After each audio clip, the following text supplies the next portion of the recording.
नमस्कार दोस्तों, मैं शिवानी यादव और आप देख रहे हैं क्लोज टू वर्ल्ड। और आज मैं आपको सुनाने जा रही हूँ हमारी कहानी का दूसरा हिस्सा, सामने वाला घर। कॉलेज का पहला दिन। पायल और रूह दोनों जल्दी जल्दी तैयार होकर कॉलेज पहुंच जाते हैं।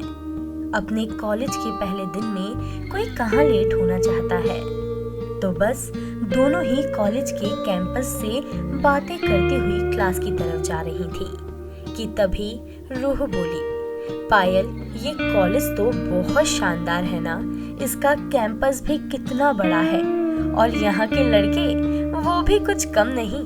तभी पायल ने उसकी तरफ देखा और बोली, हाँ बात तो तुम सही कह रही हो। तभी पीछे से एक आवाज आई, मिस पायल। दोनों पीछे पलटे और देखने लगे। उनके सामने एक शख्स हाथ में कुछ किताबें लिए खड़ा हुआ था। तभी वो शख्स उनके सामने आकर खड़ा हो गया। उसने फिर से कहा, हेलो मिस पायल। हेलो सर, पर क्या आप मुझे जानते हैं? उसने बड़ी नरम आवाज में मुस्कुराते हुए कहा, हाँ जी, जिसने पूरे ग्वालियर में टॉप किया हो उसे कौन नहीं जानता। और पायल और रूह एक दूसरे को देखकर मुस्कुराने लगी। तभी उसने बताया, मैं धीरज सक्सेना और मैं यहाँ पर साइंस टीचर हूँ। Oh sorry sir, thank you so much. और ऐसे ही आपस में कुछ बातें चलती रहीं। थोड़ी देर में वो लोग अपनी अपनी क्लास की ओर चले गए। आज क्लास का पहला दिन था, तो एक एक करके सबका इंट्रोडक्शन होने वाला था। पहले इन दोनों का इंट्रोडक्शन हुआ, साथ में एक एक करके क्लास के बाकी बच्चों का इंट्रोडक्शन हुआ। कुछ नए दोस्त मिले, कुछ नए लोगों से बातचीत हुई। बस पूरा दिन इसी में निकल गया और कॉलेज के बाद दोनों घर चली जाती हैं और उसके बाद खाना खाकर सो जाती हैं। शाम के कुछ 6 बजे थे। तभी दोनों अपनी अपनी कॉफी लेकर बालकनी में बैठ जाती हैं। कॉलेज का पहला दिन कैसा था, इस बारे में दोनों की लंबी बातें चलती हैं। तभी रूह के घर से फोन आ जाता है और वो बात करते करते रूम में चली जाती है।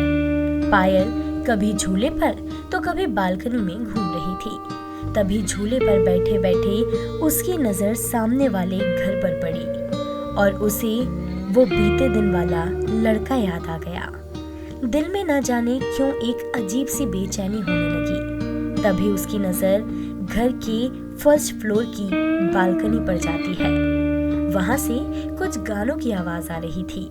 पायल ने थोड़ा आगे बढ़कर रूम में झांकने की कोशिश की। वहां कोई दिख नहीं रहा था, मगर गाने के बोल पायल के कानों में पड़े और गाने के बोल थे, मेरे सामने वाली खिड़की में एक चांद का टुकड़ा रहता है। जैसे ही ये गाना पायल ने सुना, ये सुनते सुनते वो पहले तो झूले पर बैठ गई और ना जाने कब बैठे बैठे उसके चेहरे पर मानो मुस्कुराहट सी बिखर गई। इतने में रूह आई और उसने अचानक पूछा, पायल, तुम अकेले क्यों मुस्कुरा रही हो? रूह की आवाज सुनते ही पायल एकदम से डर गई और घबराते हुए बोली, कुछ नहीं, वो बस कुछ याद आ गया था। यह बोलकर वो झट से अंदर चली गई, इस बात से अनजान कि सामने वाले कमरे की कांच की दीवार से कोई उसकी हर हरकत को देख रहा था और मुस्कुरा भी रहा था। दोनों सहेलियों ने साथ में डिनर किया और जाकर अपने रूम में सो गई। अगली सुबह पायल को जल्दी उठने की आदत थी। वो सुबह उठी और तैयार होकर अपने लिए कॉफी बनाकर बालकनी में आकर बैठ गई। पायल को सुबह पक्षियों की आवाज सुनना, सूरज की उगती हुई किरणों को देखना बहुत पसंद था। वैसे कहा जाए तो पायल को ये वक्त सबसे ज्यादा पसंद था। फिर पायल झूले पर बैठकर कॉफी का मजा लेती हुई सामने वाली बालकनी में झांकने लगी। आज वहां कोई बैठा था, लेकिन वो शख्स कौन था, पायल को ये नहीं दिख रहा था, क्योंकि सिर्फ उसकी पीठ नजर आ रही थी। कौन है ये लड़का? क्या मस्त बॉडी है यार इसकी। ये सब बातें पायल के मन में चल रही थी। तभी अचानक से घर की बेल बजी। पायल दौड़कर दरवाजे पर गई और बड़े बेमन से उसने दरवाजा खोला। दरवाजे पर सीमा आंटी थी। सीमा आंटी इनके घर में खाना बनाती हैं। तभी दरवाजा खोलते ही वो बोली, गुड मॉर्निंग दीदी। पायल भी गुड मॉर्निंग बोलकर तुरंत बालकनी की ओर जाने लगी। तभी दीदी ने पीछे से आवाज देते हुए पूछा, आज नाश्ते में क्या बनाऊं? आंटी कुछ भी बना दीजिए, बस आज लंच में कढ़ी चावल बना देना। जी दीदी। और पायल झट से रूम की बालकनी में पहुंच गई, लेकिन अफसोस वो वहां से चला गया। पता नहीं कौन था वो लड़का, मुझे उसका चेहरा देखना था। ना जाने वो इतनी जल्दी अंदर क्यों चला गया।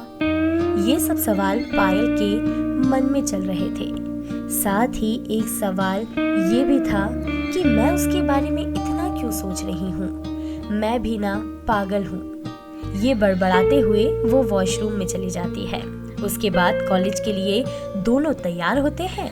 नाश्ता करके वो लोग कॉलेज पहुंच जाती हैं और कुछ दिन यूं ही गुजर जाते हैं। रोज सामने के घर में झांकती मगर कोई नजर नहीं आता और पायल अपने रूम में चली जाती। एक दिन पायल अपने कमरे में डांस कर रही थी। दरअसल जब भी वो खुश होती है तो वो खुशी से नाचने लगती है। बस उस दिन भी पायल कहीं ना कहीं खुश थी, क्योंकि उसका कॉलेज में दिन बहुत अच्छा गया था। सारी चीजें उसके हिसाब से चल रही थी। उसे इस बात का कोई अंदाजा नहीं था कि सामने वाले घर से कोई उसे बहुत देर से देख रहा है। और अचानक उसकी नजर सामने गई तो उसने देखा कि अरे ये तो वही लड़का है, और वो उसे देखते ही रह गई।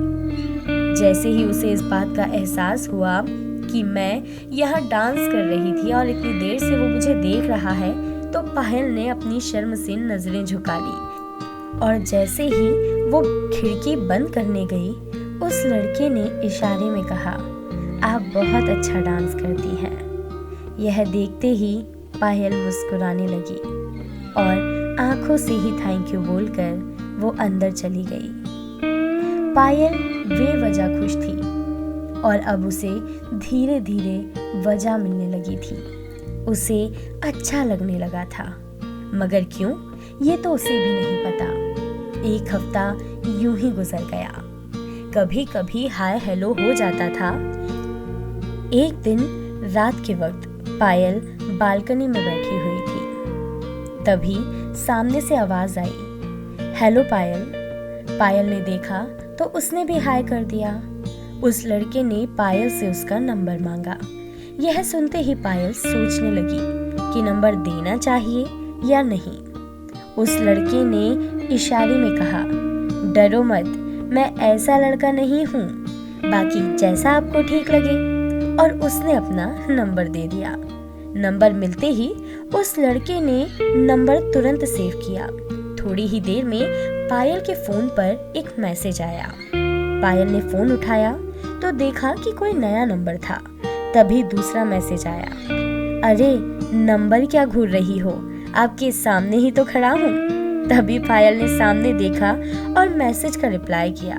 सामने से मैसेज आया, मैं चिराग और आप? मैं पायल। कितनी अजीब बात है ना, हम दोनों एक दूसरे को 1 महीने से जानते हैं, मगर एक दूसरे का नाम भी नहीं जानते। हाँ, लेकिन मैं आपका नाम जानता था। मैं जानता हूँ कि आपका नाम पायल है। आपकी दोस्त के मुंह से अक्सर आपके नाम का गुणगान सुनता रहता हूँ, इसलिए जानता हूँ आपको। अच्छा जी। तभी चिराग ने एक और मैसेज किया, क्या हम दोनों दोस्त बन सकते हैं? अगर आप चाहें तो। और दोनों एक दूसरे को देखकर हंसने लगे और हंसने वाली इमोजी ही मैसेज कर दी। मैसेज देखते ही पायल भी मुस्कुराने लगी और रिप्लाई किया, जस्ट फ्रेंड्स ना। इसी तरह दोनों में बातचीत शुरू हो गई। कभी कभी मिल भी लिया करते थे। रूह को भी चिराग अच्छा लगता था। एक दिन चिराग ने पायल से मिलने के लिए कहा तो पायल ने हाँ कर दिया। मैं सुबह 5 बजे घूमने जाता हूँ, आप भी चलोगे ना मेरे साथ? ठीक है। सुबह 5 बजे दोनों तैयार होकर घर से निकले। एक दूसरे को गुड मॉर्निंग विश करके दोनों साथ साथ चलने लगे। पायल ने ब्लैक कलर की हुडी, वाइट टी शर्ट और ब्लैक लोअर पहना हुआ था। चिराग ने उससे पूछा, आपको ब्लैक कलर बहुत पसंद है क्या? जी हाँ। पर ये बताइए कि आपको मुझसे मिलना क्यों था? क्या आपको मुझसे कोई बात करनी थी? हाँ, थोड़ी देर कुछ कदम साथ तो चलिए, ये भी बता दूंगा कि क्यों मिलना था। बस यूं ही कुछ बातें चलती रहीं और दोनों एक पहाड़ी पर पहुंच गए। अभी भी काफी अंधेरा था। वो दोनों जाकर एक बेंच पर बैठ गए। तभी चिराग ने पायल के सामने एक रिंग रख दी और कहा, क्या तुम मुझसे शादी करोगी? यह सब सुनते ही पायल के कान मानो सुन्न रह गए हों और आंखों ने मानो पलकें झपकाना ही छोड़ दिया। तभी कुछ सेकंड बाद चिराग बोला, हाँ पायल, आई लव यू। मैं आपको पहले दिन से पसंद करता हूँ। जब आप अपनी दोस्त के साथ बालकनी में बैठी थी और मैं अपनी कार से घर से निकल रहा था, मैंने तभी आपको देख लिया था। जब से तुम्हें पहली बार देखा है, मानो इस दिल ने तुम्हारे लिए धड़कना शुरू कर दिया है। कुछ अजीब सा एहसास है। पहले तो मुझे लगा था शायद ये सब कुछ बेवजह है, लेकिन नहीं पायल, ये मेरी जज्बात हैं जो तुम्हें देखते ही मेरी आंखों में दिखाई देने लगे थे। मैं इतना तो जानता हूँ कि तुम मुझे पसंद करती हो, लेकिन क्या तुम अपनी पसंद को अपना हमसफर बनाना चाहोगी? ये सब सुनकर पायल की आंखों में आंसू आ गए और वो वहां से उठकर चली गई। 2 दिन तक पायल चिराग से बात ही नहीं कर रही थी और ना ही बालकनी में गई। एक दिन अचानक रात में 11 बजे पायल अपने रूम में पढ़ रही थी। तभी बालकनी में कुछ हलचल हुई और उसने जैसे ही झांक कर देखा तो वहां चिराग खड़ा हुआ था। चिराग को देखकर पायल दंग रह गई और उसने तुरंत बालकनी का गेट खोला। चिराग, तुम यहाँ क्या कर रहे हो? कोई देख लेगा और बाहर इतनी ठंड भी है, पहले अंदर आ जाओ। आज चिराग ने सफेद रंग की टी शर्ट पहनी थी। वैसे तो चिराग हमेशा ही बहुत स्मार्ट दिखता है, लेकिन आज टी शर्ट में वो कुछ ज्यादा ही अच्छा लग रहा था। ऐसा शायद इसलिए भी हो रहा था क्योंकि पायल भी अब उससे प्यार करने लगी थी। और जब हम किसी से मोहब्बत करते हैं ना, तो इस दुनिया का हर रंग उस इंसान पर कुछ अलग ही खिलता है। तो बस पायल के साथ भी शायद ऐसा ही कुछ हो रहा था। पायल ने उसके चेहरे से ध्यान हटाते हुए उसे अंदर लाई और गेट बंद कर दिया। चिराग ने चिंता भरे शब्दों में पायल से पूछा, पायल, तुम ठीक तो हो ना? तुम मुझसे बात क्यों नहीं कर रही हो? देखो, अगर तुम्हें मेरी बात का बुरा लगा तो मुझे माफ कर दो, लेकिन मुझसे बात तो करो। मगर पायल खामोश रही और चिराग को देखने लगी। तभी पायल बोली, तुम यहाँ से चले जाओ। नहीं, पहले तुम जवाब दो। और वो पायल के पलंग पर बैठ गया। चिराग ने जिद पकड़ ली थी कि आज मैं यहाँ से जवाब लिए बगैर नहीं जाऊंगा, हाँ या ना। पायल बार बार सिर्फ एक ही बात के पीछे पड़ी हुई थी कि तुम यहाँ से चले जाओ। दोनों अपनी अपनी बात पर टिके हुए थे। ना तो पायल कुछ कहने को तैयार थी और ना ही चिराग वहां से जाने को तैयार था। वो बार बार पूछ रहा था कि क्या मुझसे कोई गलती हुई है, लेकिन पायल ने कुछ नहीं कहा। उसके बाद चिराग भी निराश होकर अपनी आंखों में आंसू लिए वहां से जाने लगा। तभी अचानक पायल ने चिराग का हाथ पकड़ लिया और कहा, ऐसा नहीं है चिराग, लेकिन उस दिन मैं कुछ समझ नहीं पाई, इसलिए वहां से वापस चली आई। दोनों की आंखें भीगी हुई थी। कोई बात नहीं, लेकिन मैं तुमसे प्यार करता हूँ। इतना कहकर चिराग अपने दोनों हाथों को खोलकर खड़ा हो गया। पायल ने उसे इस तरह देखा तो पहले तो वो मुस्कुराने लगी उसकी आंखों से आंसू बह रहे थे, चेहरे पर मुस्कान थी और उसने इशारे से ही चिराग से कहा हाँ, और वो दौड़कर उससे गले लग गई। कुछ देर के लिए दोनों सारी दुनिया की फिक्र भूल गए, बस एक दूसरे के साथ एकदम खामोशी से एक दूसरे को गले लगाकर खड़े रहे। कुछ देर बाद उन दोनों ने लंबी सांस ली और गुड नाइट कहकर चिराग वहां से चला गया। आज की रात दोनों के लिए बहुत खूबसूरत रात थी। एक अजीब सी बेचैनी, एक अजीब सी चाहत। दोनों इस दुनिया के सबसे खूबसूरत एहसास को जी रहे थे। अगली सुबह पायल रोज की तरह अपनी कॉफी लेकर बालकनी में पहुंची। बाहर पहुंचते ही उसकी नजरें सबसे पहले चिराग के कमरे की तरफ बढ़ी। चिराग, वो तो पहले से ही पायल के इंतजार में अपनी बालकनी में कॉफी का कप लेकर बैठा हुआ था और उसे ही देख रहा था। चिराग ने पायल को देखकर जोर से चिल्लाया, गुड मॉर्निंग पायल। और फिर क्या था, हाथ में कॉफी का कप और दोनों की नजरें एक दूसरे को ही देख रही थी। न जाने इतने वक्त में कितने ही लोग उनके सामने से गुजर गए होंगे, कितनों ने उन्हें देखा भी होगा, लेकिन अब कहाँ किसी के देखने न देखने से उन्हें कोई भी फर्क पड़ने वाला था। अब हर रोज गुड मॉर्निंग और रात को गुड नाइट, बस ऐसे ही इनके दिन की शुरुआत और इनकी रात होती थी। यूं ही दिन गुजरते गए और एक दिन रूह और पायल नाश्ता कर रही थी। रूह, जल्दी कर, हम कॉलेज के लिए लेट हो रहे हैं। तू आज इतनी सुस्त क्यों है? यार पता नहीं, आज मेरे सर में बहुत दर्द है। अच्छा तो तू आराम कर, आज मैं अकेले ही कॉलेज चली जाऊंगी। नहीं पायल, मैं ठीक हूँ। नहीं रूह, तुम आराम करो, मैं मैनेज कर लूंगी। और अगर तुम्हारी तबीयत ज्यादा खराब होती है या कोई भी परेशानी होती है तो तुम मुझे तुरंत कॉल कर देना। इतना कहकर जैसे ही पायल घर से बाहर निकली तो उसने देखा कि चिराग भी अपनी कार लेकर निकल रहा था। दोनों एक दूसरे को देखकर मुस्कुराने लगे और फिर चिराग वहां से निकल गया। पायल कुछ कदम ही चली कि उसका फोन बजा। फोन पर चिराग था। फोन उठाते ही बोली, हेलो चिराग, आज तुम अकेली क्यों जा रही हो? रूह नहीं आई तुम्हारे साथ? उसकी तबीयत थोड़ी ठीक नहीं है, तो चलो तुम्हें मैं छोड़ देता हूँ। नहीं, मैं चली जाऊंगी, मैं थोड़ी ही दूर खड़ा हूँ, तुम आ जाओ। इतना बोलकर उसने फोन रख दिया। थोड़ी ही दूर चलते पायल को चिराग की गाड़ी नजर आ गई और चिराग कार के बाहर खड़े होकर उसका इंतजार कर रहा था। आज भी चिराग गजब ढा रहा था। उसे देखते देखते पायल कार के दरवाजे तक पहुंच गई। चिराग ने तुरंत गेट खोला, लेकिन पायल की नजरें तो उस पर से हट ही नहीं रही थी। चिराग धीरे से उसके कानों के पास गया और गाना गुनगुनाने लगा, ऐसे प्यार से मेरी तरफ ना देखो। और वो गाना गुनगुनाता रहा।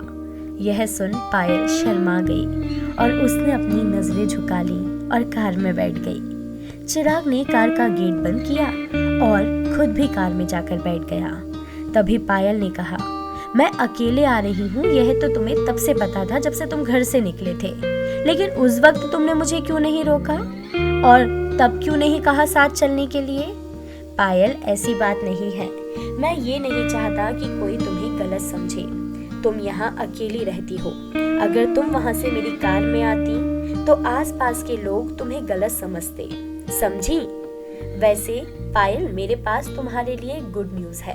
संडे को मेरे घर पर एक पार्टी है, मेरे पापा का जन्मदिन है और मैं चाहता हूँ कि उस पार्टी में तुम भी आओ। मैं तुम्हें अपने पूरे परिवार से मिलवाना चाहता हूँ, तुम आओगी ना? मगर चिराग, मैं तो तुम्हारे घर में किसी को नहीं जानती और तुम क्या कहोगे, मैं कौन हूँ? अरे इसलिए तो मैं चाहता हूँ कि तुम सबसे मिल लो और बाकी सब मैं संभाल लूंगा। ठीक है, मैं जरूर आऊंगी और वापस जाते वक्त मैं तुम्हें घर भी छोड़ दूंगा।